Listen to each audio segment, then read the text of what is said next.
Deion Sanders and Colorado Buffaloes are putting together an elite transfer portal class, but I think there's three players that are going to stand out among the rest and be instant stars for Coach Prime.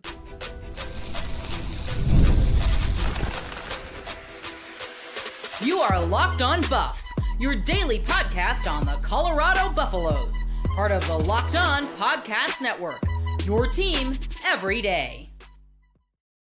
Welcome to Locked On Buffs. I am your host, Kevin Borba. Today's episode is brought to you by FanDuel. From big upsets to game-winning drives, the NFL playoffs are better with FanDuel. New customers can bet $5 and get $200 in bonus bets, guaranteed win or lose.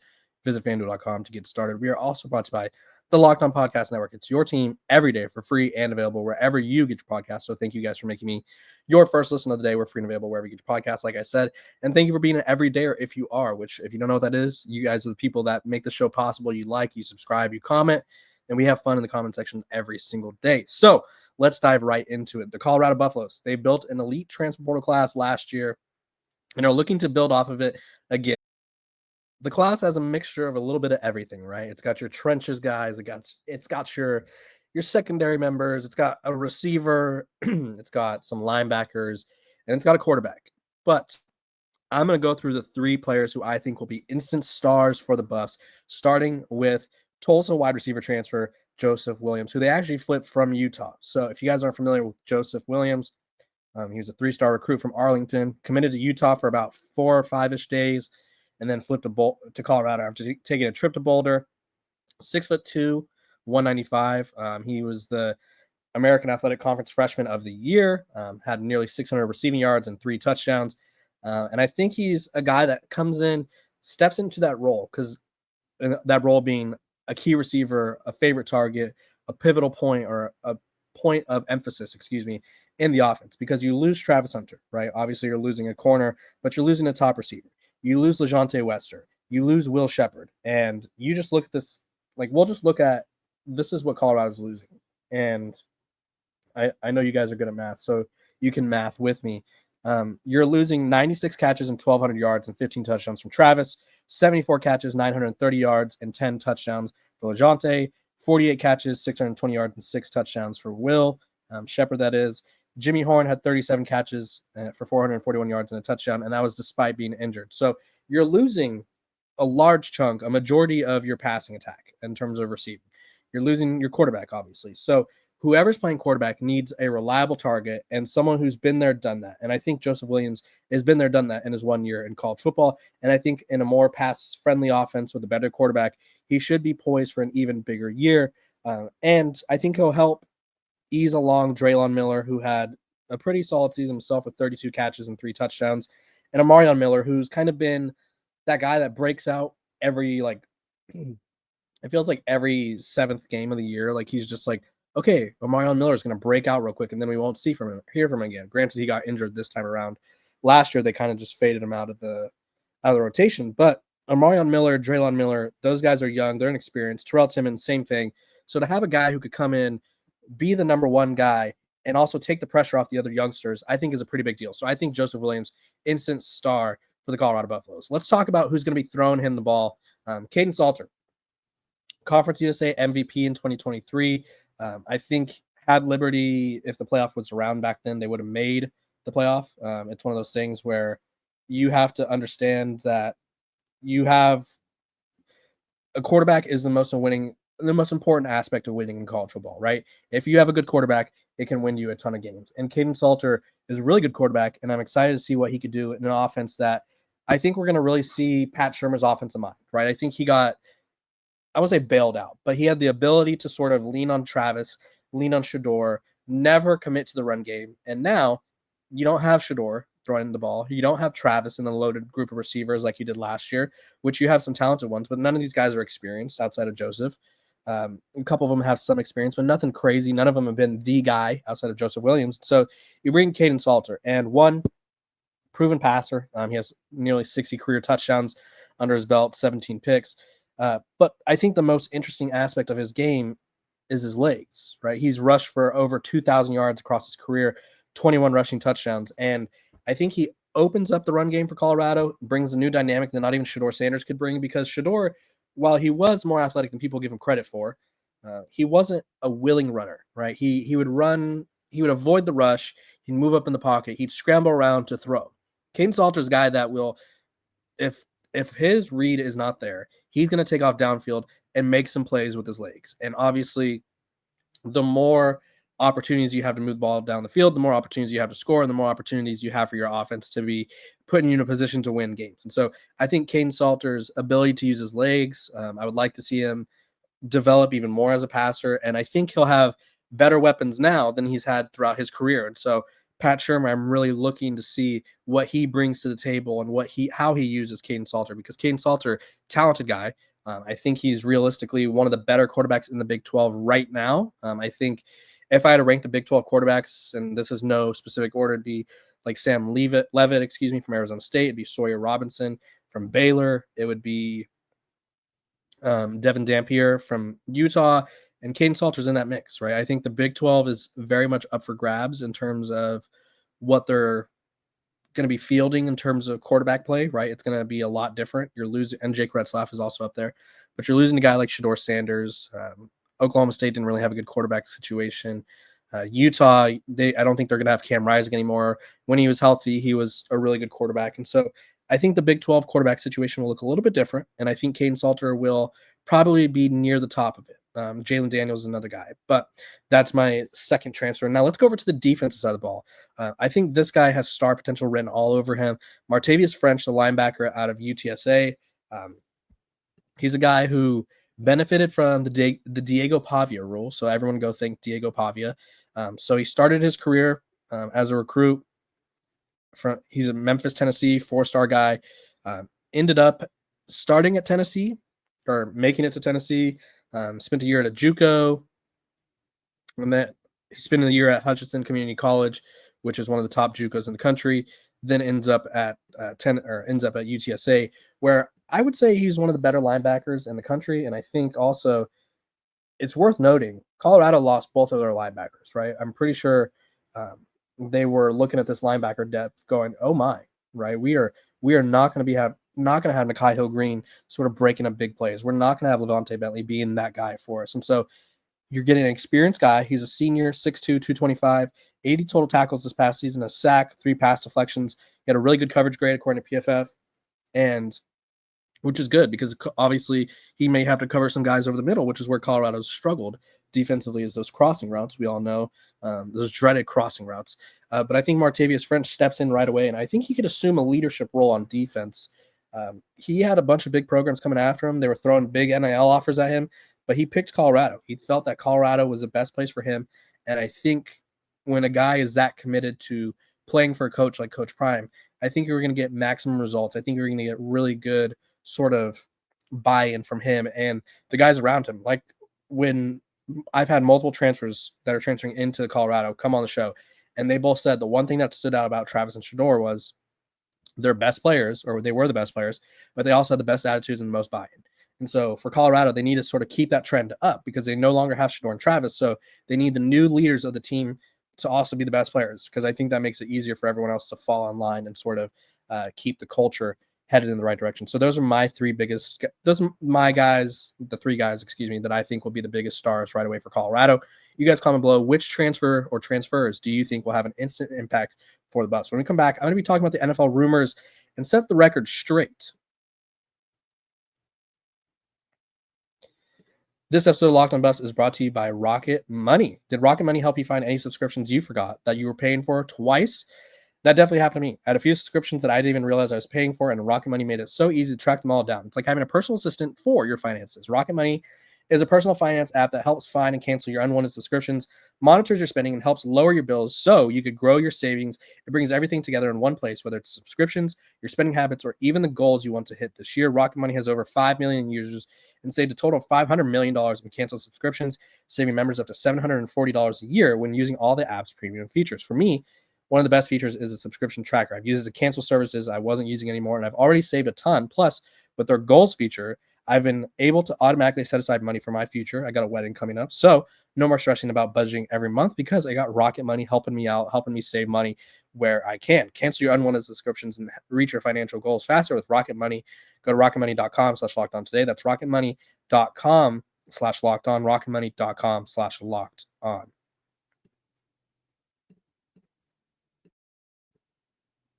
This episode of Locked On Buffs also brought to you by the Locked On Podcast Network. It's your team every day for free and available wherever you get your podcast. So thank you for making me your first listen of the day.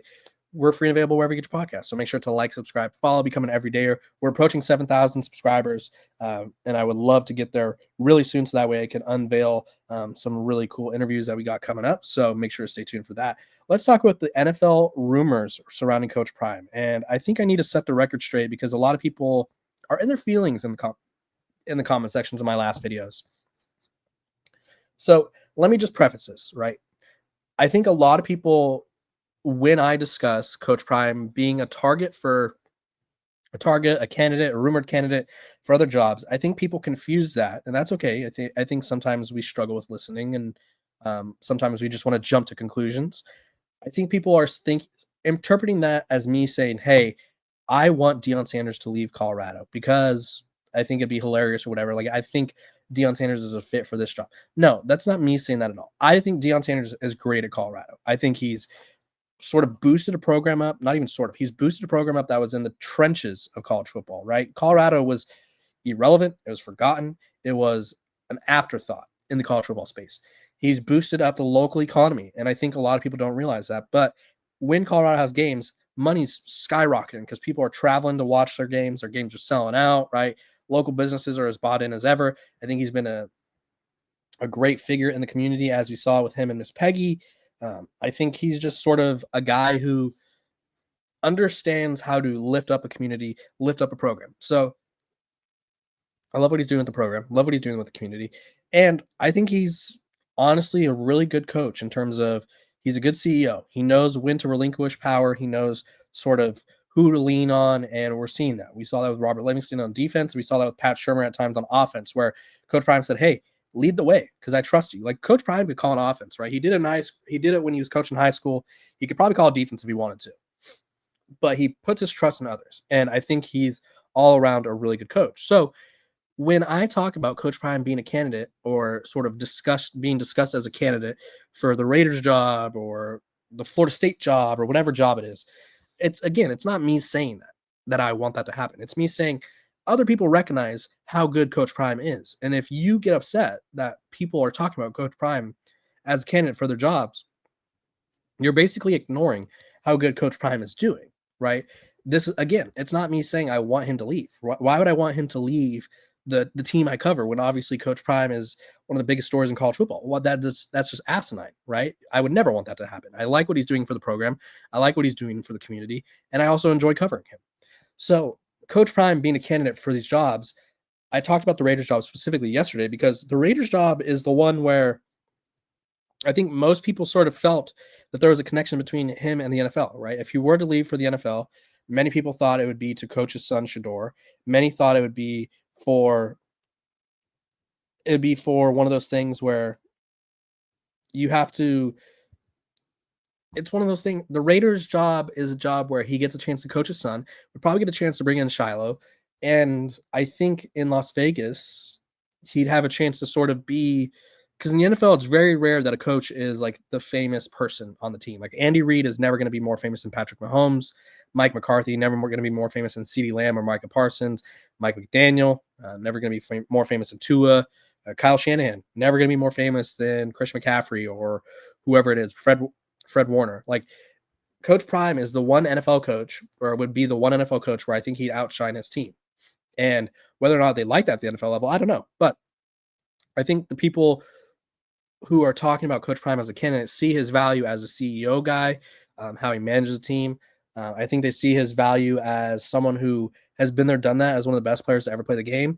And I think they understand his value as someone who is looking to inspire others, looking to uplift people. And I think he's better suited for the college level, but it doesn't shock me that he emerges in these rumors. And so I want to get that out there because I feel like people are misconstruing what I'm saying and try to flip the narrative and be like, he wants him to leave, like blah, blah, blah. That's not true. I just think that Coach Prime is doing such a good job in Boulder that it doesn't shock me that other people are coming knocking and sort of inquiring about his availability ahead of the 2025 season, especially with his sons no longer in the fold in Boulder. So again, I don't think Coach Prime is going to leave Boulder. I think that there's certain jobs that if they were to be made available, they'd probably come after him. That being said, I think Coach Prime has made it pretty clear that he likes it in Boulder. But at the same time, I want to warn everybody, no coach has ever taken a job and said, hey, I'm going to leave this job eventually. That's just not how it works. So just get that through everyone's heads, mine included, because I think we sometimes get a little caught up in our feelings, and let's just pump the brakes a little bit. When we come back, we're going to be talking about what I think are the transfer portal needs for the Colorado Buffaloes.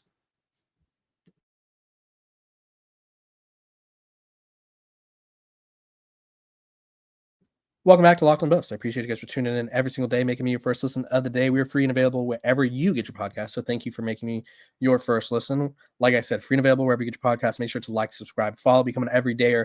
Give me 5 stars wherever you listen to your podcast, because we're going to have some fun.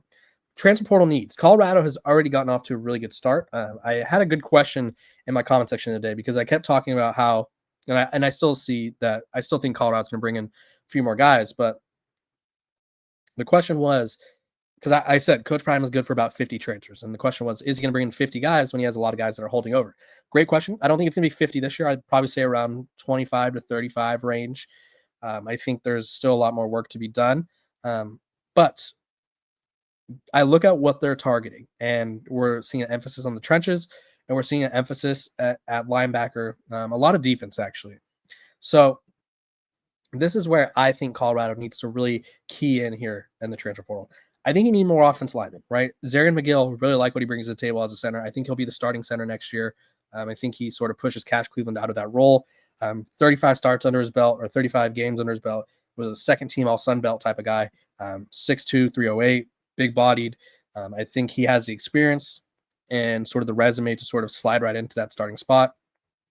You bring in another guy like Aki OG, that's what I'm going to call him. Texas A&M, offensive tackle, 6'4", 315. He had some playing experience at Texas A&M. Pretty solid addition there.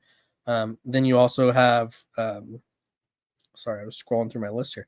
You just got those two, right? And I think the offensive line should continue to be a priority for Colorado, because I think you need to find the combination that works. And they didn't find a combination that worked last year. I think they found a combination that was decent enough, but Shedeur Sanders was still hit a lot. The run game was still atrocious, and you need an offensive line that can sort of prevent both of those things from happening. So bring the beef, get the offensive lineman. I know a lot of people have their sights set on Emmanuel Pregnon, the former USC and Wyoming transfer. I don't think it's going to happen.